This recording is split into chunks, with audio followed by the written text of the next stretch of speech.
نحمده ونصلي ونسلم على رسوله الكريم أما بعد. اللهم صل على محمد وعلى آل محمد كما صليت على إبراهيم وعلى آل إبراهيم إنك حميد مجيد. اللهم بارك على محمد وعلى آل محمد كما باركت على إبراهيم وعلى آل إبراهيم إنك حميد مجيد. کل کی نشست میں نے جو بات شروع کی تھی وہ صحابہ کرام کی فضیلت کے متعلق بیان کی تھی، اور اس پر میں نے صحابہ کرام کی فضیلت کے اعتبار سے ترتیب کو بھی بیان کیا تھا، اور پھر میں نے صحابہ کرام کی خصوصاً خلفائے راشدین کی خلافت کی ترتیب کو بھی بیان کیا تھا، اور پھر میں نے یہ بھی بات آپ کے سامنے بیان کی کہ سیدنا صدیق اکبر رضی اللہ تعالیٰ عنہ کی خلافت کو کیسے قائم کیا گیا، یا ان کی خلافت اور حکومت کیسے قائم ہوئی، اور پھر سیدنا عمر رضی اللہ تعالیٰ عنہ کیسے مسند خلافت پر فائز ہوئے، اور پھر کیسے سیدنا عثمان غنی رضی اللہ تعالیٰ عنہ کو خلیفہ بنایا گیا، اور اس کے بعد سیدنا علی المرتضیٰ رضی اللہ تعالیٰ عنہ کی خلافت کیسے قائم ہوئی. یہاں تک بات میں نے آپ کے سامنے عرض کر دی تھی. اب عراق کے اندر سیدنا علی المرتضیٰ رضی اللہ تعالیٰ عنہ کی خلافت قائم ہے. وہ خلفائے راشدین میں سے ہیں، اور ان کی خلافت راشدہ میں سے شمار ہوتی ہے، اور اہل سنت والجماعت انہیں چوتھے خلیفہ راشد کے طور پر اپنا رہبر اور رہنما تسلیم کرتے ہیں. سیدنا علی المرتضیٰ رضی اللہ تعالیٰ عنہ کی شہادت کے بعد اہل عراق نے حضرت حسن رضی اللہ تعالیٰ عنہ کو اپنا خلیفہ منتخب فرمایا، اپنا خلیفہ نامزد کیا. حضرت علی المرتضیٰ رضی اللہ تعالیٰ عنہ کے صاحبزادے حضرت حسین رضی اللہ تعالیٰ عنہ کے بڑے بھائی حضرت حسن رضی اللہ تعالیٰ عنہ مسند خلافت پر تشریف لائے اور 6 ماہ تک حکومت کی. دوسری جانب شام میں حضرت امیر معاویہ رضی اللہ تعالیٰ عنہ موجود ہیں. اب سمجھنے والی بات یہ ہے کہ حضرت امیر معاویہ رضی اللہ تعالیٰ عنہ کی حکومت، خلافت یا سیاست کس اعتبار سے ہے، اس پر میں کچھ باتیں آپ کے سامنے عرض کرنا چاہتا ہوں، اور یہ ساری کی ساری باتیں واقعہ کربلا کے ضمن میں ہیں. یہ بات آپ ذہن میں رکھیں، کسی کے ذہن میں یہ بات نہ آئے کہ بیان تو کرنا تھا واقعہ کربلا کو اور موضوعات چھیڑ دیے صحابہ کرام کی خلافت کے، یا موضوع چھیڑ دیا حضرت امیر معاویہ کا رضی اللہ تعالیٰ عنہ، یا دیگر موضوعات درمیان میں. تو یہ ساری کی ساری چیزیں واقعہ کربلا کو سمجھنے کے لیے معاون اور مددگار ہیں. جب یہ ساری باتیں آپ کو سمجھ میں آ جائیں گی تو واقعہ کربلا کا نتیجہ نکالنا بہت آسان ہے. اور جتنی بھی باتیں میں نے گزشتہ اسباق میں آپ کے سامنے بیان کی ہیں وہ ساری کی ساری اصولی باتیں ہیں، اور سوچنے اور سمجھنے والی باتیں ہیں، دلائل کی باتیں ہیں، حقائق کی باتیں ہیں. کوئی شخص ان کا دلائل اور حقائق کی دنیا میں انکار نہیں کر سکتا. کوئی قوم اگر روتی ہے، چیختی ہے، چلاتی ہے، ماتم کرتی ہے، عزاداری کرتی ہے تو وہ اس کا مذہب ہے. ہم سوچنے اور سمجھنے کے اوپر مجبور ہیں کہ آخر یہ معاملات کیسے پیش آئے، اور ہم اس پر گفتگو کرتے ہیں، اور ساری کی ساری باتیں حقائق کی دنیا میں خود بھی سمجھتے ہیں اور لوگوں کو سمجھانے کی کوشش بھی کرتے ہیں. اس لیے یہ ساری کی ساری باتیں اور یہ سارے کے سارے موضوعات واقعہ کربلا کے ضمن میں ہیں. جب یہ سارے موضوعات سمجھنے کے بعد آپ کربلا کے میدان میں پہنچیں گے تو آپ کو سمجھ آئے گی کہ ہم نے جو پہلے باتیں پڑھی ہیں وہ کس قدر ضروری تھی، اور ان میں ہم نے کیا بات سمجھی اور کیا بات سنی ہے. تو حضرت معاویہ رضی اللہ تعالیٰ عنہ کے پاس، حضرت امیر معاویہ رضی اللہ تعالیٰ عنہ کے دور حکومت میں یا ان کے دور حکومت یا دور خلافت کے جو حصے بنتے ہیں، ان کی سیاست کے جو ادوار بنتے ہیں وہ 2 طرح کے بنتے ہیں. ایک حصہ وہ جو خلافت راشدہ کے اندر والا حصہ ہے، اور اس میں خلیفہ راشد حضرت علی المرتضیٰ رضی اللہ تعالیٰ عنہ ہیں، اس زمانے میں ہم حضرت معاویہ رضی اللہ تعالیٰ عنہ کو خلیفہ نہیں مانتے، اور حضرت معاویہ رضی اللہ تعالیٰ عنہ نے حضرت علی کو خلیفہ نہیں مانا تھا۔ انہوں نے چونکہ حضرت علی رضی اللہ تعالیٰ عنہ کو خلیفہ نہیں مانا، تو ہم حضرت امیر معاویہ رضی اللہ تعالیٰ عنہ کے مقابلے میں حضرت علی رضی اللہ تعالیٰ عنہ کی خلافت کو قبول کرتے ہیں، اس لیے کہ حضرت علی رضی اللہ تعالیٰ عنہ خلفائے راشدین میں سے ہیں، حضرت امیر معاویہ رضی اللہ تعالیٰ عنہ خلفائے راشدین میں سے نہیں ہیں۔ جس دور میں حضرت امیر معاویہ رضی اللہ تعالیٰ عنہ شام کے گورنر ہیں، اور عراق کے اندر خلافت، کوفہ کے اندر خلافت حضرت علی المرتضیٰ رضی اللہ تعالیٰ عنہ کی ہے، اور حضرت علی المرتضیٰ رضی اللہ تعالیٰ عنہ خلفائے راشدین میں سے ہیں، تو ہم حضرت علی رضی اللہ تعالیٰ عنہ کو خلیفہ تسلیم کرتے ہیں۔ اس دور میں حضرت امیر معاویہ رضی اللہ تعالیٰ عنہ کو ہم خلیفہ نہیں کہتے، لیکن چونکہ وہ شام کے گورنر تھے، ان کے پاس ایک درجے کی حکمرانی تھی، ایک درجے میں وہاں کے ذمہ دار تھے، تو اس لیے یہ ان کی سیاست کا ہی دور شمار ہوتا ہے، ٹھیک ہے۔ تو کچھ زمانہ ایسا ہے جو حضرت امیر معاویہ رضی اللہ تعالیٰ عنہ کی سیاست کا زمانہ ہے، لیکن وہ حضرت علی المرتضیٰ رضی اللہ تعالیٰ عنہ کے دور کا زمانہ ہے، جب حضرت علی المرتضیٰ رضی اللہ تعالیٰ عنہ مسند خلافت پر موجود ہیں۔ دوسری جانب حضرت امیر معاویہ رضی اللہ تعالیٰ عنہ نے حضرت علی المرتضیٰ رضی اللہ تعالیٰ عنہ کے زمانے میں کبھی خلافت کا دعویٰ بھی نہیں کیا، یہ بات بھی آپ ذہن نشین فرما لیں۔ جب ہم نے یہ بات کہی، اور میں نے ابھی آپ کے سامنے یہ بات دہرائی کہ ہم حضرت امیر معاویہ رضی اللہ تعالیٰ عنہ کو حضرت علی رضی اللہ تعالیٰ عنہ کے دور خلافت میں خلیفہ نہیں مانتے، تو اس لیے نہیں مانتے کیونکہ حضرت امیر معاویہ رضی اللہ تعالیٰ عنہ نے خلافت کا دعویٰ ہی نہیں کیا۔ یہ مطلب نہیں ہے کہ انہوں نے خلافت کا دعویٰ کیا تھا لیکن ہم ان کے دعوے کو نہیں تسلیم کرتے، انہوں نے دعویٰ ہی نہیں کیا، اس لیے ہم اس جانب کبھی بات بھی نہیں کرتے، توجہ بھی نہیں دیتے، کوئی بات ایسی پیش ہی نہیں آئی کہ انہوں نے خلافت کا دعویٰ کیا ہو۔ خلیفہ حضرت علی المرتضیٰ رضی اللہ تعالیٰ عنہ ہے۔ ہاں یہ بات ہے کہ حضرت امیر معاویہ رضی اللہ تعالیٰ عنہ نے حضرت علی کو خلیفہ تسلیم نہیں کیا، لیکن ہم نے کیا ہے۔ اتنی بات ذہن نشین رکھیں کہ حضرت امیر معاویہ رضی اللہ تعالیٰ عنہ کی سیاست کا، ان کی قیادت کا ایک زمانہ وہ ہے کہ جب حضرت علی المرتضیٰ رضی اللہ تعالیٰ عنہ مسند خلافت پر موجود ہیں، ٹھیک ہے۔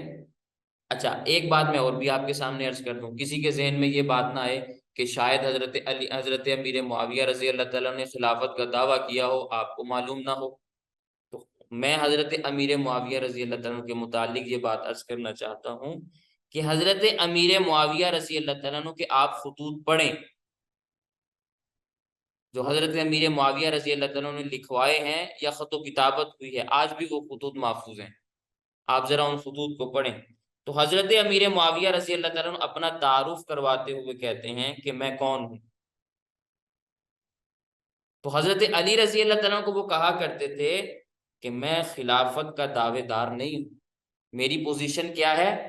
ولانی خلیفتان من قبلک، ولانی خلیفتان من قبلک، اے علی آپ سے پہلے جو دو بڑے آدمی گزرے ہیں، آپ سے پہلے جو دو بڑے آدمی گزرے ہیں، یعنی سیدنا عمر رضی اللہ تعالیٰ عنہ، سیدنا عثمان غنی رضی اللہ تعالیٰ عنہ، انہوں نے مجھے بنایا ہے شام کا گورنر، ولانی خلیفتان من قبلک، انہوں نے مجھے شام کا خلیفہ بنایا ہے، انہوں نے مجھے شام کا گورنر بنایا ہے، شام کا سربراہ انہوں نے مجھے بنایا، اور شام کا ملک انہوں نے مجھے دیا۔ کنہوں نے دیا؟ حضرت عمر رضی اللہ تعالیٰ عنہ نے، اور حضرت عثمان رضی اللہ تعالیٰ عنہ نے۔ اب حضرت عمر رضی اللہ تعالیٰ عنہ کا دور حکومت، دور خلافت بنتا ہے تقریباً 10 سال، ٹھیک ہے، اور حضرت عثمان رضی اللہ تعالیٰ عنہ کا 12 سال۔ تو حضرت امیر معاویہ رضی اللہ تعالیٰ عنہ نے فرمایا کہ ولانی، مجھے والی بنایا شام کا، خلیفتان، دو خلیفاؤں نے، دو خلفاء نے۔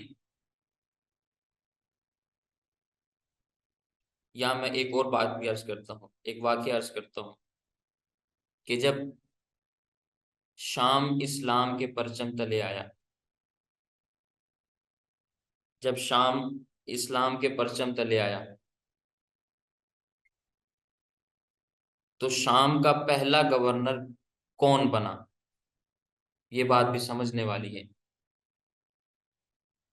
جب شام اسلام کے زیر اثر آیا، مملکت شام کو فتح کیا گیا، تو شام کا پہلا گورنر کون بنا؟ شام کا پہلا گورنر بنایا گیا حضرت ابو سفیان رضی اللہ تعالیٰ عنہ کے بڑے بیٹے یزید کو۔ یہ وہ یزید نہیں ہے جو حضرت امیر معاویہ رضی اللہ تعالیٰ عنہ کا بیٹا ہے اور جس نے حضرت حسین رضی اللہ تعالیٰ عنہ سے مقابلہ کیا، وہ یزید نہیں ہے۔ یہ حضرت ابو سفیان رضی اللہ تعالیٰ عنہ کے بیٹے ہیں، حضرت امیر معاویہ رضی اللہ تعالیٰ عنہ کے بڑے بھائی ہیں۔ سمجھ گیا آپ میری بات؟ شام کا پہلا گورنر کون ہے؟ یزید۔ اور وہ یزید کون ہیں؟ حضرت ابو سفیان رضی اللہ تعالیٰ عنہ کے بڑے بیٹے ہیں اور حضرت امیر معاویہ رضی اللہ تعالیٰ عنہ کے بڑے بھائی ہیں۔ ان کو شام کا پہلا گورنر بنایا حضرت سیدنا صدیق اکبر رضی اللہ تعالیٰ عنہ نے۔ وہ سیدنا صدیق اکبر رضی اللہ تعالیٰ عنہ میں شام کے گورنر بنے۔ پھر حضرت عمر کا دور آیا، اس میں بھی ابتدائی زمانے میں وہی گورنر تھے۔ پھر اللہ کا کرنا ایسا ہوا کہ ان کی وفات ہو گئی۔ ان کی وفات ہوگی۔ کس کی وفات ہوئی؟ یزید بن ابی سفیان کی، جو شام کے گورنر تھے اور حضرت ابو سفیان کے بیٹے تھے، حضرت امیر معاویہ رضی اللہ عنہ کے بڑے بھائی تھے۔ ان کی وفات ہوگی۔ خلیفہ اس وقت کون تھے؟ حضرت عمر رضی اللہ تعالیٰ عنہ۔ اچھا، اب حضرت عمر رضی اللہ تعالیٰ عنہ کو ان کی وفات کی خبر پہنچی کہ یزید بن ابی سفیان کسی بیماری میں وفات پا گئے۔ مدینہ منورہ میں امیر المومنین سیدنا فاروق اعظم رضی اللہ تعالیٰ عنہ کو خبر پہنچی تو حضرت عمر رضی اللہ تعالیٰ عنہ ان کے والد سیدنا ابو سفیان رضی اللہ تعالیٰ عنہ کے پاس گئے تعزیت کے لیے، اور سیدنا ابو سفیان اس وقت زندہ تھے، حیات تھے، بوڑھے ہو چکے تھے، لمبی عمر کے تھے لیکن زندہ تھے۔ ان کے پاس تعزیت کے لیے گئے۔ جب کوئی فوت ہو جاتا ہے تو اس کے پاس تعزیت کے لیے جایا جاتا ہے نا، اظہار خیر خواہی کے لیے، ہمدردی کا اظہار کرنے کے لیے لوگ جاتے ہیں۔ تو حضرت عمر رضی اللہ تعالیٰ عنہ حضرت ابو سفیان رضی اللہ تعالیٰ عنہ کے پاس گئے، اور حضرت ابو سفیان رضی اللہ تعالیٰ عنہ، میں نے پچھلے اسباق میں یہ بات عرض کی کہ وہ اسلام کیسے انہوں نے قبول کیا، اور وہ اللہ کے نبی صلی اللہ علیہ وسلم کے صحابی کیسے بنے، اور اللہ کے نبی صلی اللہ علیہ وسلم کے ساتھ ان کی رشتہ داری کیسے بنی۔ یہ ساری باتیں میں پہلے عرض کر چکا ہوں۔ تو جب حضرت عمر رضی اللہ تعالیٰ عنہ ان کے پاس افسوس کے لیے آئے، تو جب فارغ ہو کر جانے لگے تو سیدنا ابو سفیان رضی اللہ تعالیٰ نے پوچھا کہ امیر المومنین، اب میرے بیٹے یزید کے بعد شام کا گورنر کسے بنا رہے ہیں؟ انسان پوچھتا ہے نا کہ بھی پہلے تو میرا بیٹا گورنر تھا، اب آپ شام کا گورنر کس کو بنا رہے ہیں؟ تو حضرت عمر رضی اللہ تعالیٰ عنہ نے فرمایا کہ میں گورنر مقرر کر رہا ہوں معاویہ کو۔ اور معاویہ کون ہے؟ ابو سفیان کے دوسرے بیٹے، یزید کے چھوٹے بھائی۔ تو ابو سفیان رضی اللہ تعالیٰ عنہ نے حیران ہو کر کہا کہ یہ کیا، پہلے بھی میرا بیٹا گورنر، اب بھی میرا بیٹا گورنر۔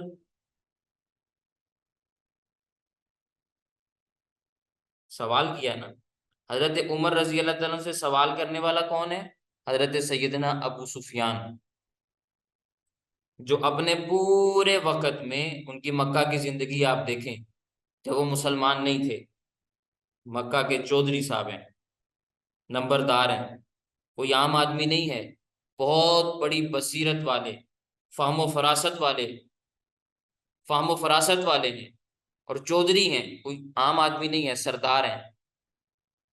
وہ الگ بات ہے کہ وہ ان کے کفر کا زمانہ تھا، بعد میں وہ اسلام لے آئے۔ بدر میں بھی اللہ کے نبی صلی اللہ علیہ وسلم کے مقابلے میں، احد میں بھی اللہ کے نبی صلی اللہ علیہ وسلم کے مقابلے میں، لیکن تدبر ہے نا، سیاسی حکمت عملی ذہن میں ہے۔ اب حضرت عمر رضی اللہ تعالیٰ عنہ کی خدمت میں سوال کر رہے ہیں کہ حضور اب آپ کس کو مقرر کر رہے ہیں؟ تو تو کہا جی آپ کے دوسرے بیٹے کو۔ تو ابو سفیان رضی اللہ عنہ نے کہا کہ یہ کیا یہ اسی خاندان کی ذمہ داری رہ گئی ہے؟ منشا ان کا یہ تھا کہ اب کسی اور کو مقرر کر لیں، ہمارے خاندان کو چھوڑ دیں۔ تو حضرت عمر رضی اللہ تعالیٰ عنہ نے جو جواب دیا وہ بہت گہرا جواب ہے۔ فرمایا ابو سفیان، ملک کو آپ نے نہیں چلانا، میں نے چلانا ہے، مجھے پتا ہے کہ کون آدمی کہاں ٹھیک ہے۔ یہ سیدنا فاروق اعظم رضی اللہ عنہ کا جواب ہے۔ یہ باتیں سمجھنا بے حد ضروری ہیں۔ اب آپ سمجھیں کہ حضرت امیر معاویہ رضی اللہ تعالیٰ عنہ کو شام کا گورنر کیسے بنایا گیا، اور ان کے والد سیدنا ابو سفیان رضی اللہ تعالیٰ عنہ کا اس پر ریئیکشن کیا تھا۔ یہ بات ذہن میں رکھیں، انشاءاللہ آگے جا کے پھر کسی موقع پہ یہ کام آئے گی۔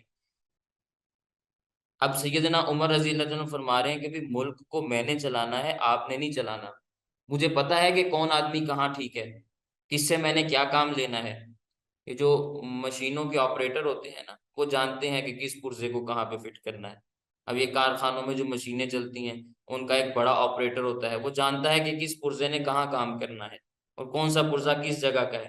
تو حضرت عمر رضی اللہ عنہ بھی جو ہی کہہ رہے ہیں کہ ملک کو میں نے چلانا ہے، آپ نے نہیں چلانا، مطلب یہ تھا کہ میرے اوپر چھوڑ دو۔ سیدنا ابو سفیان رضی اللہ عنہ خاموش ہو گئے۔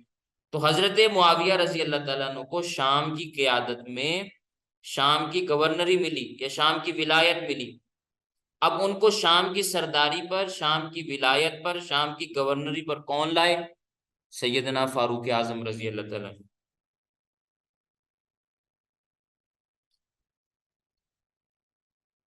اب حضرت عمر رضی اللہ تعالیٰ عنہ نے انہیں یہاں مقرر کر دیا۔ پھر دور خلافت آیا حضرت عثمان رضی اللہ تعالیٰ عنہ کا۔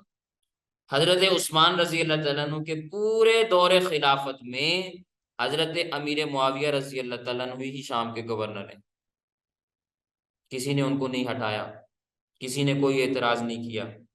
اور حضرت معاویہ رضی اللہ تعالیٰ عنہ کی رشتے میں بہن تھی جو حضرت عثمان رضی اللہ تعالیٰ عنہ کے نکاح میں تھی۔ حضرت عثمان رضی اللہ تعالیٰ عنہ خود بھی حضرت معاویہ رضی اللہ تعالیٰ عنہ کے چچا کے بیٹے تھے، کزن تھے آپس میں۔ گویا حضرت عثمان رضی اللہ تعالیٰ عنہ کے دور خلافت میں اور حضرت عمر کے دور خلافت میں والی شام کون ہے؟ حضرت امیر معاویہ رضی اللہ تعالیٰ عنہ۔ جب سیدنا علی المرتضیٰ رضی اللہ تعالیٰ عنہ خلیفہ بنے تو حضرت معاویہ رضی اللہ تعالیٰ عنہ نے ان کی خلافت کا انکار نہیں کیا، اس معنی میں کہ آپ خلافت کے اہل نہیں۔ کوئی شخص اگر اس کا ثبوت پیش کر دے کہ حضرت امیر معاویہ رضی اللہ تعالیٰ عنہ نے حضرت علی کی خلافت کو اس لیے قبول نہیں کیا کہ حضرت علی المرتضیٰ رضی اللہ عنہ خلافت کے اہل نہیں تھے، جو سزا چور کی وہ آپ مجھے دے دیں، کوئی بھی شخص اس دعوے کو ثابت نہیں کر سکتا۔ حضرت امیر معاویہ رضی اللہ تعالیٰ عنہ نے حضرت علی المرتضیٰ رضی اللہ تعالیٰ عنہ کی خلافت کو اس لیے تسلیم نہیں کیا، یہ وجہ نہیں تھی کہ آپ خلافت کے اہل نہیں۔ حضرت علی رضی اللہ تعالیٰ عنہ اپنی شان میں، اپنے مقام میں، اپنے تعارف میں، اپنی قربانیوں کے اعتبار سے اس مقام پر تھے کہ ان کی شان میں کوئی بات نہیں کہہ سکتا۔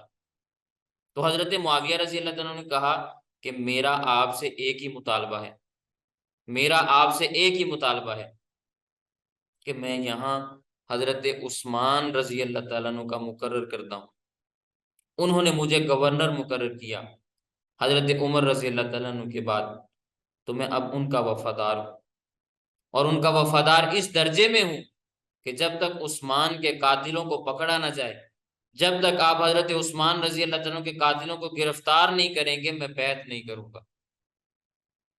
تو حضرت معاویہ رضی اللہ تعالیٰ عنہ نے ان کی بیعت سے انکار کیا، مقابلے میں خلیفہ ہونے کا اعلان نہیں کیا۔ عام لوگ یہی سمجھتے ہیں کہ حضرت معاویہ رضی اللہ تعالیٰ عنہ ان کے مقابلے میں خود کو خلافت کے مقام پہ لے کے آئے، حالانکہ ایسا نہیں ہے۔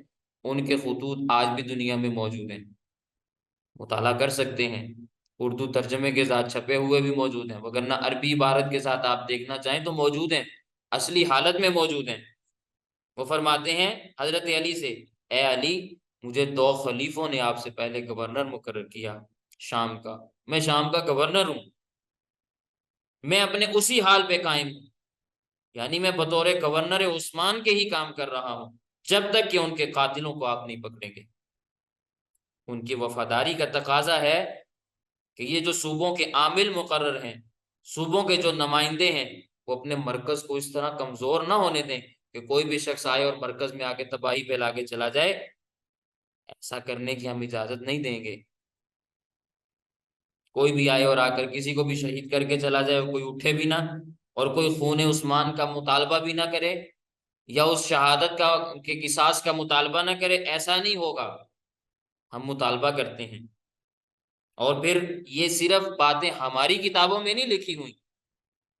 شیعہ مورخ نصر بن مزاحم، وہ بھی حضرت معاویہ رضی اللہ تعالیٰ عنہ کے متعلق یہ لکھتا ہے کہ آپ خلافت کے طلبگار نہیں تھے، تو حضرت امیر معاویہ رضی اللہ تعالیٰ عنہ حضرت علی المرتضیٰ رضی اللہ تعالیٰ عنہ کے مقابلے میں کبھی بھی خلافت کے طلبگار نہیں ہوئے، یا انہوں نے کبھی بھی اپنے آپ کو خلیفہ نہیں کہلایا۔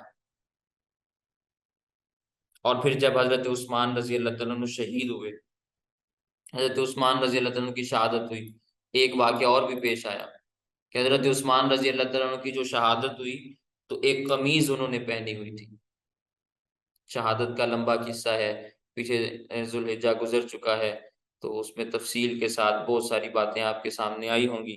تو حضرت عثمان رضی اللہ تعالیٰ عنہ کو جب شہید کیا گیا تو ایک قمیض پہنی ہوئی تھی جس کے اوپر خون لگا۔ وہ قمیض کس نے اٹھائی؟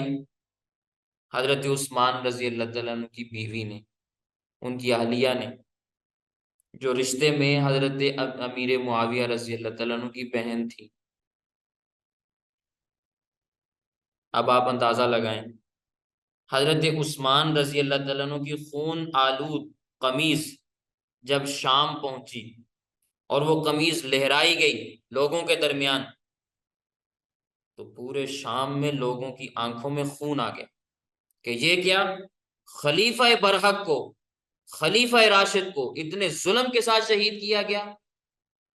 اور پھر یہ بات بھی کہ حضرت نائلہ جو حضرت عثمان رضی اللہ تعالیٰ عنہ کی اہلیہ ہیں، ان کو بچاتے بچاتے ان کی انگلیاں کٹ گئیں، تلوار لگی، انگلیاں کٹ گئیں، اس کٹے ہوئے ہاتھ کے ساتھ انہوں نے حضرت عثمان رضی اللہ تعالیٰ عنہ کا خون آلود قمیض لوگوں میں لہرایا۔ تو لوگ قصاص کا مطالبہ کریں گے کہ نہیں کریں گے؟ اپنے خلیفہ کے لیے میدان میں آئیں گے کہ نہیں آئیں گے؟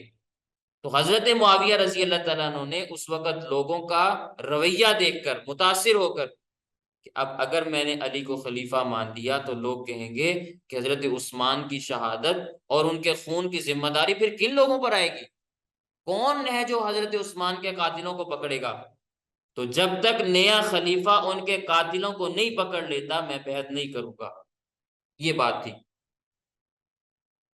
اسی لیے حضرت معاویہ رضی اللہ تعالیٰ عنہ نے حضرت عثمان کے قصاص کا مطالبہ کیا، اور اس مطالبے میں کیونکہ حضرت امیر معاویہ رضی اللہ تعالیٰ عنہ اسی خاندان سے تھے جس خاندان سے حضرت عثمان ہے، رشتے میں تعلق بھی بنتا تھا، رشتہ داری بھی بڑی مضبوط تھی، تو قصاص کا مطالبہ حضرت امیر معاویہ رضی اللہ تعالیٰ عنہ کا حق تھا، مطالبہ کیا۔ اور پھر اس مطالبے میں حضرت عثمان رضی اللہ تعالیٰ عنہ کے بیٹے حضرت ابان بن عثمان رحمہ اللہ، وہ بھی حضرت امیر معاویہ کے ساتھ کھڑے ہیں، وہ بھی اپنے والد کے قصاص کا مطالبہ کرتے نظر آتے ہیں۔ اور اس کے علاوہ اور بہت سارے صحابہ کرام ہیں جنہوں نے قصاص کا مطالبہ کیا اور وہ حضرت امیر معاویہ رضی اللہ عنہ کے ساتھ کھڑے ہو گئے۔ اور پھر یہ صرف اہل سنت کی کتابوں میں بات موجود نہیں، شیعہ مورخین نے بھی یہی لکھا ہے، شیعہ مورخین بھی یہی بات بیان کرتے ہیں کہ حضرت امیر معاویہ رضی اللہ تعالیٰ عنہ نے قصاص عثمان کا مطالبہ کیا، ان کے خون کا مطالبہ کیا، اور اس کے ان کے مطالبے کے ساتھ حضرت عثمان کے بیٹے بھی شامل تھے۔ اس سے ہمیں یہ بات بھی پتہ چلتی ہے کہ یہ صرف حضرت امیر معاویہ رضی اللہ تعالیٰ عنہ کا اکیلے کا دعویٰ نہیں تھا، بلکہ ان کے ساتھ اور لوگ بھی شریک تھے۔ اور پھر جب بیوی ساتھ شامل ہو جائے، بیٹا ساتھ شامل ہو جائے، اور پھر رشتہ دار سارے شامل ہو جائیں تو پھر کتنا مضبوط مطالبہ بنتا ہے۔ یہ مطالبہ تھا حضرت امیر معاویہ رضی اللہ تعالیٰ عنہ کا حضرت علی المرتضیٰ رضی اللہ تعالیٰ عنہ سے کہ جب تک ہمارے اس مطالبے کو آپ تسلیم نہیں کرتے ہم بیعت نہیں کرتے لیکن کبھی بھی خلافت کا اعلان نہیں کیا۔ تو حضرت علی رضی اللہ تعالیٰ عنہ فرمایا کرتے تھے مقابلے میں، جب یہ باتیں ان تک پہنچتی تھیں تو وہ کہا کرتے تھے کہ بھئی وہ باغی جو حضرت عثمان پر حملہ آور ہوئے وہ اس قدر پھیلے ہوئے ہیں کہ میں ابھی ان پہ ہاتھ نہیں ڈال سکتا۔ حضرت علی المرتضیٰ رضی اللہ تعالیٰ عنہ کے یہ الفاظ نہج البلاغہ میں موجود ہیں، جو ہماری کتاب نہیں ہے، شیعہ کی کتاب ہے۔ اس میں حضرت علی المرتضیٰ رضی اللہ عنہ کے الفاظ موجود ہیں کہ یملکوننا ولا نملکہم، جو حضرت عثمان کے قاتل ہیں وہ حالات کے اوپر اتنے قابض ہیں کہ ان کی بات چلتی ہے، میری بات چلتی ہی نہیں۔ یہ وہ لوگ لکھ رہے ہیں جو حضرت علی المرتضیٰ رضی اللہ عنہ کو مشکل کشا کہتے ہیں اور یا علی مدد کے نعرے لگاتے ہیں۔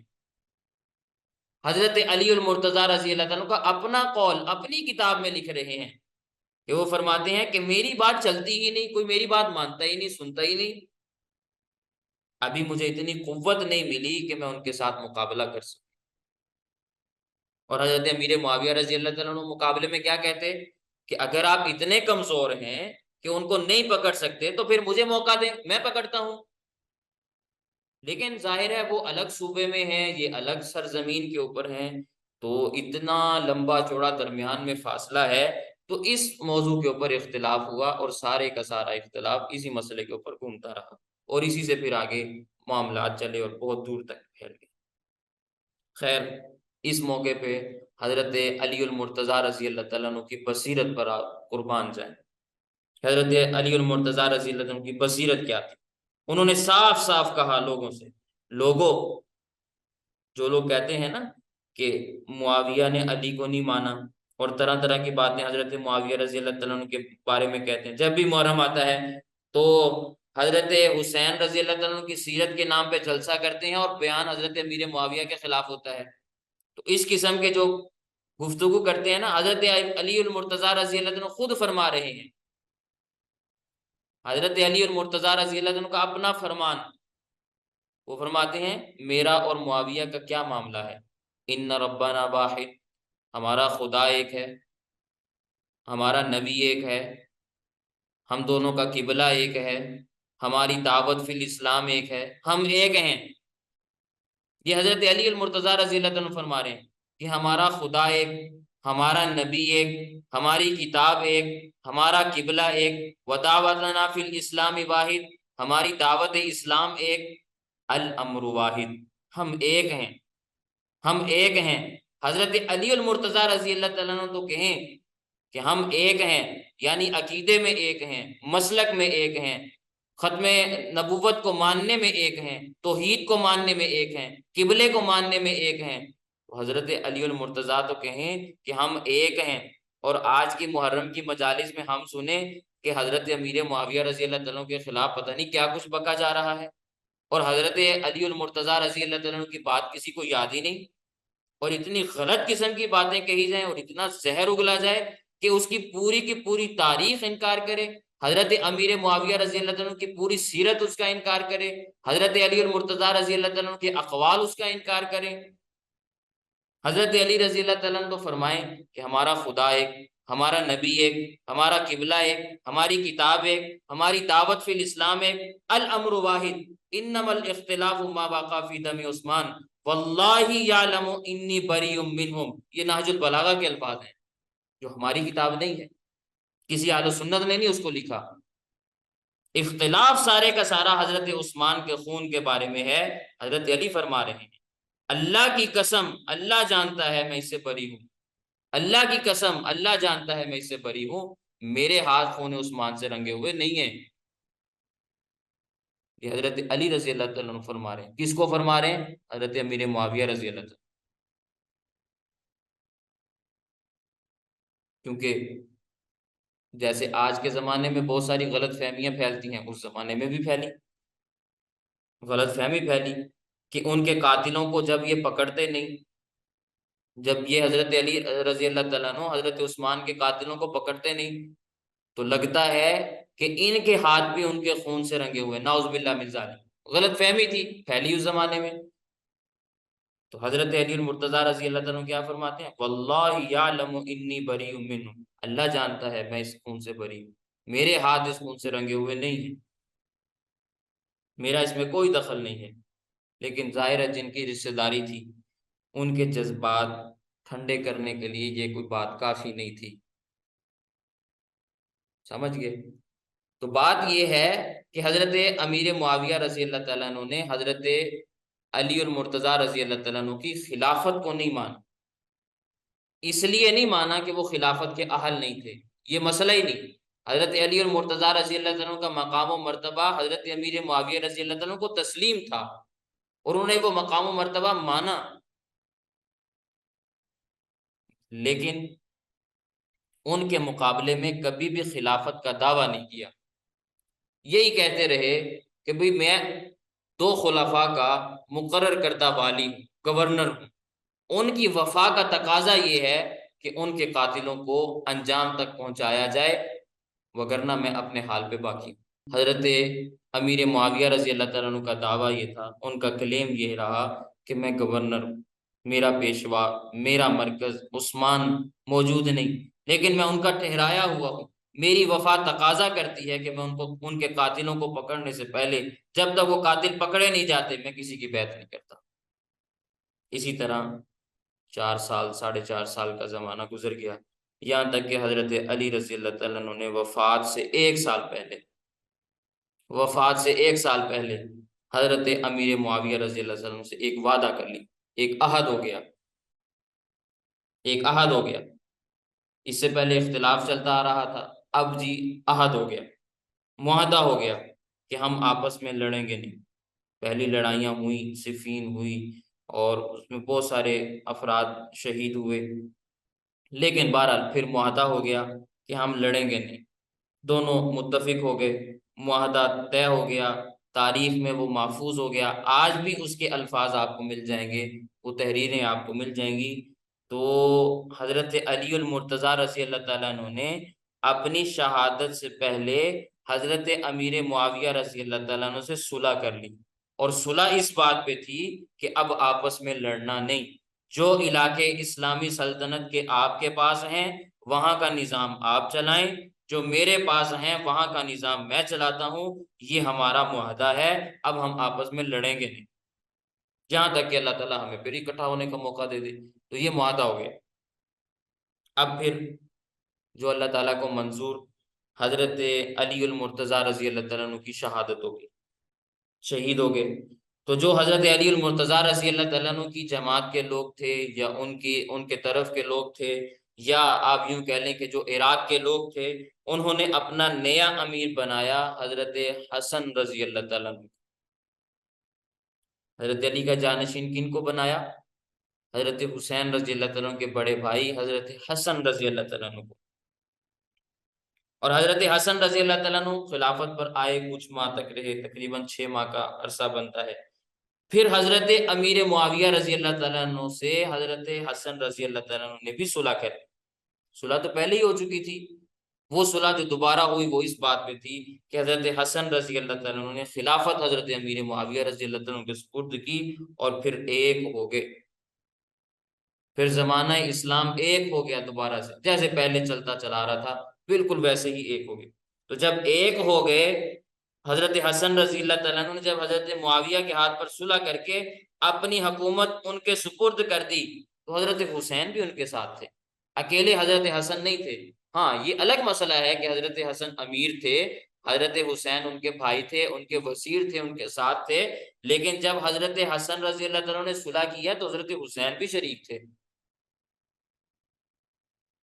آج ہم حضرت حسین رضی اللہ تعالیٰ عنہ کو اپنی عقیدت کے پھول پیش کر رہے ہیں کہ محرم الحرام میں ان کا تذکرہ کر رہے ہیں۔ اب سمجھنے والی بات یہ ہے کہ حضرت حسین رضی اللہ تعالیٰ عنہ اپنے بھائی حضرت حسن رضی اللہ تعالیٰ عنہ کے ساتھ مل کر حضرت امیر معاویہ رضی اللہ تعالیٰ عنہ کو قبول کر چکے تھے۔ اب جو لوگ حضرت امیر معاویہ رضی اللہ تعالیٰ عنہ کی شان میں بے ادبی کرتے ہیں، کیا ان کی بے ادبی سے حضرت حسین رضی اللہ تعالیٰ عنہ کی روح خوش ہوگی؟ جب حضرت حسن اور حضرت حسین دونوں حضرت امیر معاویہ رضی اللہ تعالیٰ کو قبول کر چکے ہیں، اب حضرت امیر معاویہ رضی اللہ عنہ کی حیثیت پہچانی جائے، ان کی حیثیت یہ ہے کہ وہ حضور اکرم صلی اللہ علیہ وسلم کے کاتب وحی رہے ہیں۔ جب خدا کی وحی آتی حضور لکھوا دیتے کاتبوں کو، اور جو لکھنے والے ہوتے تھے وہ کاتبین وحی کہلاتے تھے۔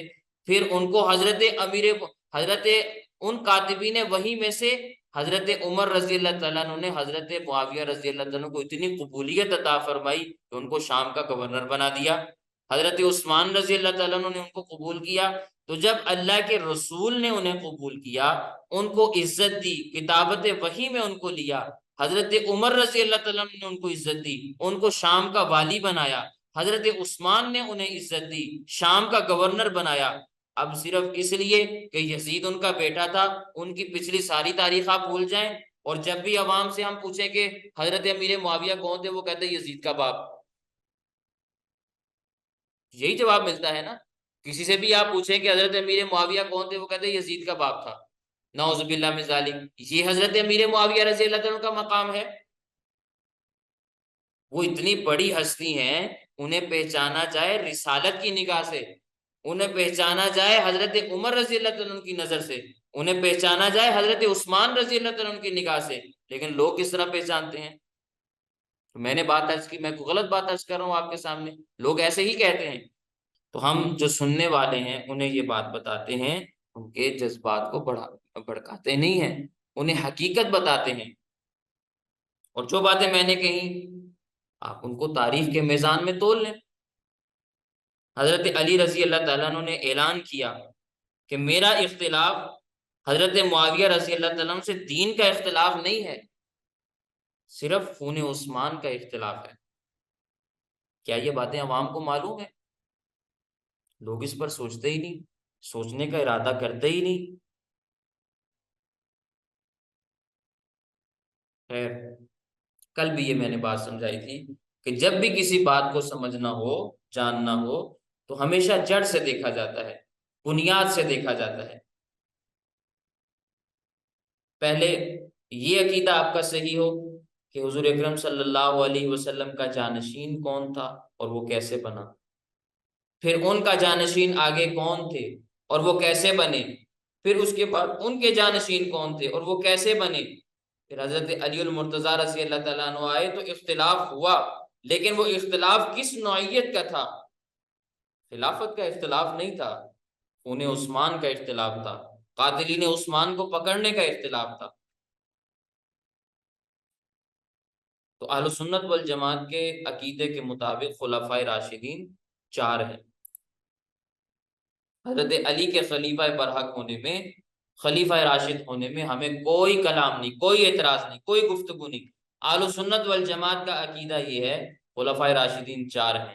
حضرت سیدنا صدیق اکبر پہلے خلیفہ، سیدنا عمر رضی اللہ تعالیٰ عنہ دوسرے خلیفہ، سیدنا عثمان غنی رضی اللہ تعالیٰ عنہ تیسرے خلیفہ، اور سیدنا علی المرتضیٰ رضی اللہ تعالیٰ عنہ چوتھے خلیفہ ہیں۔ اور ہم حضرت معاویہ رضی اللہ تعالیٰ عنہ کے اس احساس میں کہ حضرت علی رضی اللہ تعالیٰ عنہ قاتلین عثمان کو چھوڑ رہے ہیں، ان کو پکڑتے نہیں، جو گمان ان کا تھا ہم اس گمان میں ان کے ساتھ نہیں ہیں، ہمارے جذبات حضرت علی کے ساتھ ہیں، کیونکہ آپ چوتھے خلیفہ راشد ہیں اور ہم آپ کے موقف کو برحق مانتے ہیں۔ تو حضرت امیر معاویہ رضی اللہ عنہ کی پھر حکومت کب سے شروع ہوئی؟ جب کہا کہ مسلمانوں اور پوری سلطنت کے امیر معاویہ ہیں، تو ہم حضرت امیر معاویہ رضی اللہ عنہ کو جو امیر کہتے ہیں، امیر مانتے ہیں پوری سلطنت اسلامیہ کا، اور آپ کو خلیفہ تسلیم کرتے ہیں، وہ کب سے کرتے ہیں؟ جب حضرت حسن رضی اللہ تعالیٰ عنہ یا حضرت علی رضی اللہ عنہ کی شہادت ہوئی، یا حضرت حسن رضی اللہ تعالیٰ عنہ نے خلافت ان کے سپرد کی، تب سے ہم یہ بات کہتے ہیں کہ اب حضرت امیر معاویہ رضی اللہ عنہ پوری امت کے خلیفہ ہیں۔ اب ہم کہتے ہیں کہ حضرت امیر معاویہ رضی اللہ عنہ کی خلافت عادلہ ہے۔ تو حضرت امیر معاویہ رضی اللہ عنہ کے خلافت کے، ان کی سیاست کے 2 حصے بنتے ہیں۔ ایک وہ زمانہ جب حضرت سیدنا علی المرتضیٰ رضی اللہ عنہ خلیفہ ہیں اور والی شام ہیں حضرت امیر معاویہ رضی اللہ عنہ، اس زمانے میں بھی ان کی سیاست چل رہی ہے، لیکن وہ خلیفہ نہیں ہے، ان کی سیاست چل رہی ہے۔ تو حضرت امیر معاویہ رضی اللہ عنہ حضرت عثمان کے دور میں بھی شام کے گورنر ہیں، حضرت عمر رضی اللہ تعالیٰ کے دور میں بھی شام کے گورنر. تو یوں یہ 20 سال کا زمانہ بنتا ہے کہ جب خلفائے راشدین موجود ہیں اور حضرت امیر معاویہ رضی اللہ تعالیٰ عنہ بطور گورنر کے کام کر رہے ہیں. اور پھر 20 سال کا زمانہ وہ بنتا ہے کہ جب حضرت امیر معاویہ رضی اللہ تعالیٰ عنہ کو خلافت ملی، پوری امت مسلمہ کے متفقہ امیر ٹھہرائے، 20 سال اس کے بعد خلافت کی، 20 سال خلافت کی. تو حضرت امیر معاویہ رضی اللہ تعالیٰ عنہ کی سیاست کا مکمل زمانہ بنتا ہے 40 سال. 40 سال تک امت مسلمہ کا رہنما اور پیشوا حضرت امیر معاویہ رضی اللہ تعالیٰ. میں آئی میری بات؟ اور پھر جو 20 سال حضرت امیر معاویہ رضی اللہ تعالیٰ عنہ نے حضرت علی المرتضیٰ رضی اللہ عنہ کے بعد حکومت کی ہے، اس 20 سال کے عرصے میں کسی دشمن کو پر مارنے کی بھی اجازت نہ ملی. ایسا سکون، امن، چین اور اطمینان کا زمانہ گزرا کہ پہلے سارے واقعات لوگ بھول گئے. کیا جنگ جمل ہوئی، کیا صفین ہوئی، کیا معاملات ہوئے، کیا معاہدے ہوئے، کیا لڑائیاں ہوئی، کیا صلح ہوئی، سب لوگ بھول گئے. اتنا امن اور سکون کے ساتھ 20 سال کا زمانہ گزرا. سمجھ میں آئی میری بات؟ تو یہ ساری کی ساری باتیں واقعہ کربلا کے ضمن میں سمجھنا ضروری ہے. نہیں سمجھیں گے تو واقعہ کربلا وہ سرسری سا سمجھ میں آئے گا جو لوگوں نے آپ کو بتایا، ویسے سمجھ میں نہیں آئے گا کہ اس کی حقیقت کیا تھی. تو یہ ساری کی ساری باتیں جو میں نے آپ کی خدمت میں عرض کی، یہ واقعہ کربلا کے ضمن میں ہیں. انشاءاللہ کل کے سبق میں آپ کے سامنے مزید باتیں آئیں گی، واقعہ کربلا کے ساتھ آئیں گی کہ حضرت حسن حضرت حسین رضی اللہ تعالیٰ عنہ کربلا کی جانب کیوں گئے، حضرت حسین رضی اللہ تعالیٰ عنہ کے مقاصد کیا تھے، کس نیت سے انہوں نے سفر کیا، ساتھ کون تھا، روکنے والا کون تھا، کیا کیا معاملات پیش آئے، کیسے آگے معاملات ہوئے. انشاءاللہ ساری باتیں آپ کے سامنے آئیں گی. لیکن سمجھنے کی بات یہ ہے کہ ترتیب وار چیزوں کو سمجھا جائے نا، ترتیب وار چیزوں کو سمجھا جائے تو بات سمجھ میں آتی ہے، وگرنہ بات سمجھ میں نہیں آتی.